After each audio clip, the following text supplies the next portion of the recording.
This is the man investigators say acted alone in 4 brutal murders of family members. Paul Caneiro, C-A-N-E-I-R-O.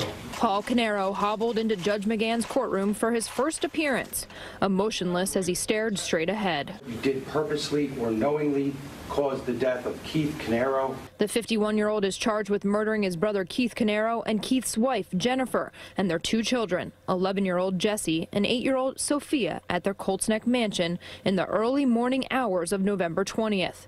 Investigators say he started a fire in the basement of their home and then drove to his house in Ocean Township and set it on fire while his wife and 2 grown daughters were inside. From there, we allege the defendant intentionally set fire in his home at or about 5 a.m.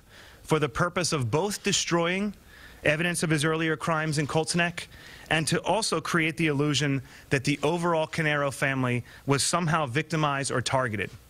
We allege that it was a ruse. Caneiro's lawyers say he didn't do it. And we're not going to now give you hypotheses as to who did this. This process now is to search for the truth.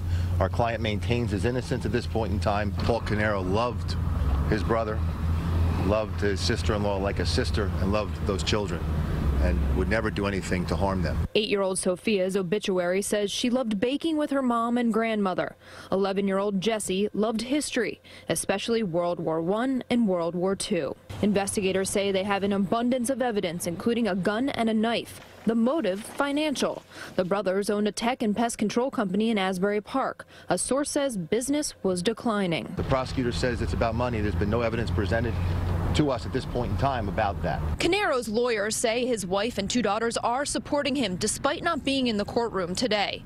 He is being detained at the Monmouth County Correctional Facility. At the Monmouth County Courthouse, Meg Baker, CBS 2 News.